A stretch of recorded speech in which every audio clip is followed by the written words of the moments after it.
I speak 7 languages. And as soon as people find out about that, what I'm most often asked, other than for my phone number, is how did you do it? How did you go about learning all these different languages? Well, today I'm going to share with you some answers. So my phone number is 212.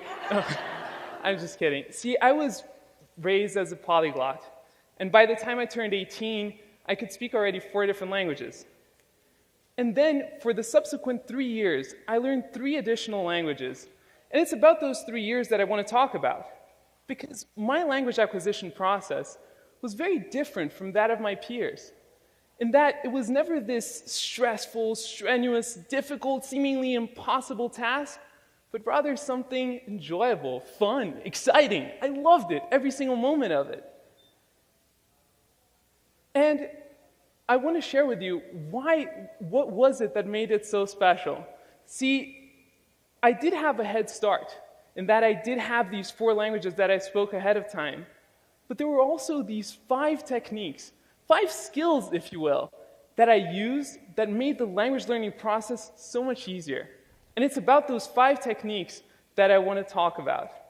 So let's dig right in. And for the first one, the first thing that we've got to do is to take a very deep breath.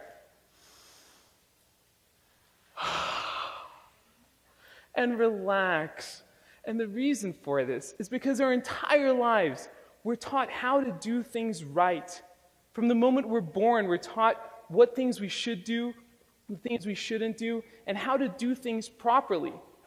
Well, when it comes to language learning, the golden rule of language learning, the most important thing is to get things wrong, to make mistakes. And that is the first rule. Let me explain to you why. See, when we know languages, we know a whole collection of sounds and a whole collection of structures, which combined make what I like to call, and for the purpose of this presentation, our language database. And our language database will contain all the sounds and structures that we know. However, there's a whole family of sounds and structures that are beyond our database. And for us to be able to embark on those and to be able to explore those, there's nothing within our database, nothing within our knowledge that will tell us when we're getting these structures right. Nothing to tell us when that sound is precise. Let's say we're going to explore this one specific sound. There is nothing in our database. When we're saying it, we could say it perfectly, but in our minds, it will sound like a mistake. So you know that queasy feeling that we feel, that insecure thing when we feel like we're doing something wrong? That is the trigger that you need to look for, because that is a signal that tells you that you're going beyond your database and that you're allowing yourself to explore the realm of a new language. Let me show you how this works in practice. So let's say we're going to go and learn the word door in Spanish. So the word door in Spanish is puerta. So for puerta, we've got a few sounds that exist in English. So the pu, e, and the ta. However, when it comes to the r, that sound is not in our database. The rrr, the rolled r, does not exist in the English sound database.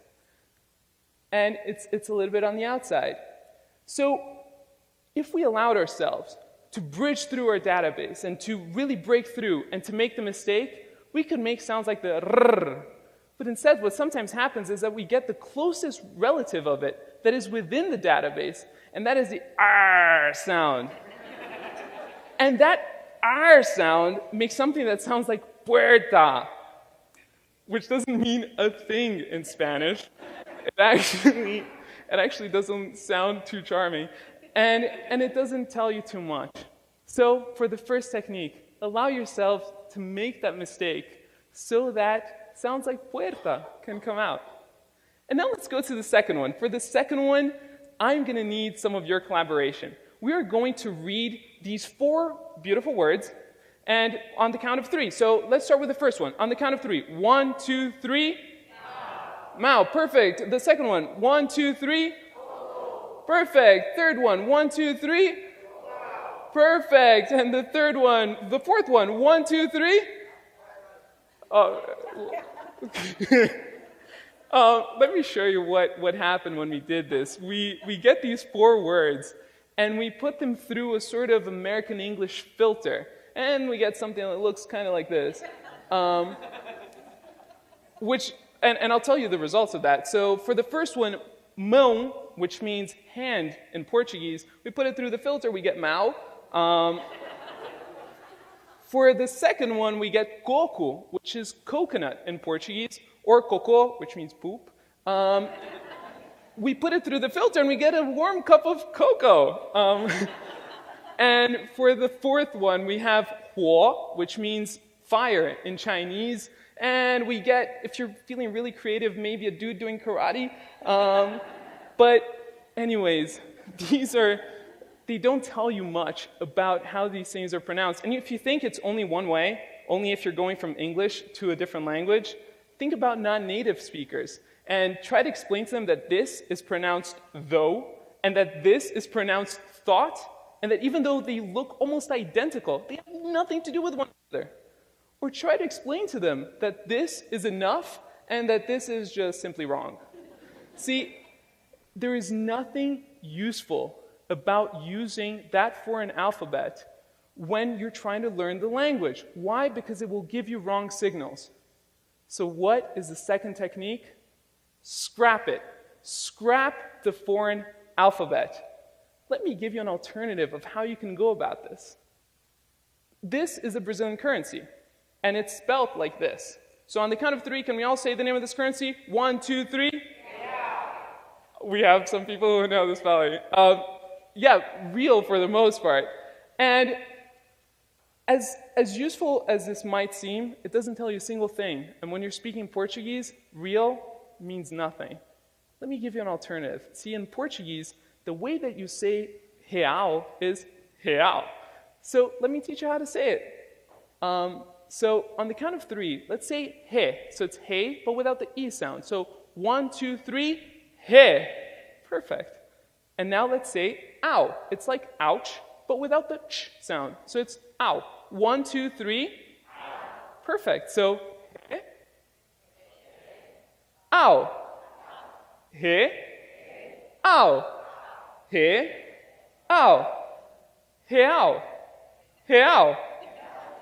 Perfect. Now you all sound like passionate Brazilian capitalists. And so why would we go and use something that looks like this, that looks real, when instead you can use something that looks like this and gives you so much more information about how to say something in a foreign language? And that puts us in a really good spot, because at this point we allowed ourselves to break through our database and to make mistakes, to go into that uncharted territory of a new language. And then we figured out how to take notation in a way that the information is actually meaningful. But then how can we test it? And that's where technique number 3 comes in. Technique number 3 is about finding a stickler. So finding someone who's detail-oriented and who won't let you get away with the mistakes. And more than finding someone who's really that person, the guru for the language, it's more about establishing the right sort of relationship.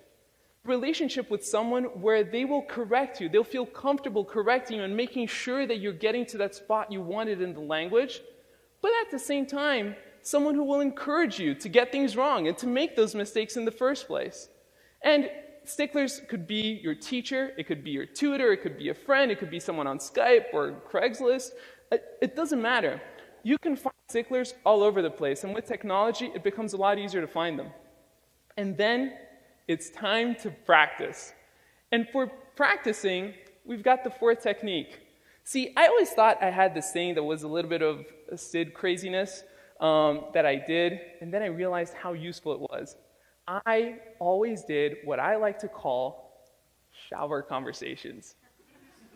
And shower conversations are exactly what they sound like. When I was learning a new language, I would stay in the shower for a few minutes, and I remember having all these discussions. I remember when I was learning Chinese, and I would haggle and try to get 2 yuan more to get that wonderful dumpling and getting the discount. Or I would go to Roma, and I would ask for directions to the best piazza. It was amazing. And the beautiful thing about a shower conversation is that it allows you to find wherever you have a gap in your knowledge, because you're having the conversation on both ends. For example, it's easy to ask for directions. How about receiving them? Or even better, giving directions? Well, the shower conversation forces you to have both sides of the conversation. And you don't need to have them in the shower. The wonderful thing about them as well is that you can have them anywhere. So you can have them in the shower, in your apartment, walking down the streets, in the subway. And seriously, if you're in the subway, speaking to yourself in a foreign language in New York, you'll fit right in. You're fine. And it's great because you don't depend on anything or anyone to get your practice. And I did this for years, and later on I found out that professional athletes do it too. Michael Phelps is known to visualize every single one of his races several times over before jumping in the water. Worked great for him, and it works great for me too, so it would work for you as well. And now, let's go to using the language, because up to now it's great. We figured out how to do all these things. It puts us in a really good position to use the language. And for that, I recommend you find a conversation buddy. And to find a conversation buddy, I recommend you follow what I call the buddy formula. And that is a way that you can make sure that your incentives are always aligned to use the new language. So for that is, the target language should be your best language in common. Why? If you're anything like me, you like to learn languages so that you can communicate with more people, so that you can reach out and understand a little bit more about their brains and their hearts. And so if we try to talk to someone in a foreign language that both of us don't do really well when we could be speaking English or whatever language you're more comfortable with as a pair, odds are that you're going to revert to that language that is easier. So I recommend you find someone where your best language in common is your target language. And if you can't find one locally, try technology, or if you can travel, that would be perfect. There's a problem with that, and I realize it, because it's difficult to find someone that fits that profile exactly. Well, I've got good news. And I found that out when I was at work, and one of my colleagues, he's a linguist too, he speaks a ton of languages, and our best language in common was definitely English. Our second best language in common, definitely French. But we always spoke in German to each other in the office. Why was that? It was because there were people in the office who spoke English. There were people in the office who spoke French. But we could talk about Friday and Saturday night in German, and nobody had any idea what we were talking about. So it can also be your best secret language in common. And it becomes such a convenient tool. You can have that with your friends, and you get a sense of privacy in public. No matter where you are, you can have a private conversation. So let's recap. With the first technique, we allow ourselves to break through the barrier of language and to explore the uncharted territory of sounds and structures outside our database. Then with the second one, we learn how to take notes and how to make sure that we can take notes in a way that we can replicate those sounds and structures later. Then we can check the mistakes by finding a stickler. Fourth, practice. Have your shower conversations wherever you want to be. And then follow the buddy formula, and you can find someone to practice your language with. And after that, arriviamo a un posto veramente bello. Wo Fremdsprachen lernen nicht mehr etwas langweilig, schwierig und stressig ist, pero un mundo de posibilidades, donde tenemos la oportunidad de explorar de nouvelles cultures e toutes les différentes manières de vivre. E o mais gratificante é que com isso aprendemos mais sobre nós mesmos. Prosto paron, vorina kujete sanelinika sesas, ala, den simeni, otiden vorite natamatete. 千里之行，始于足下。没问题，因为现在你们都可以走。Thank you.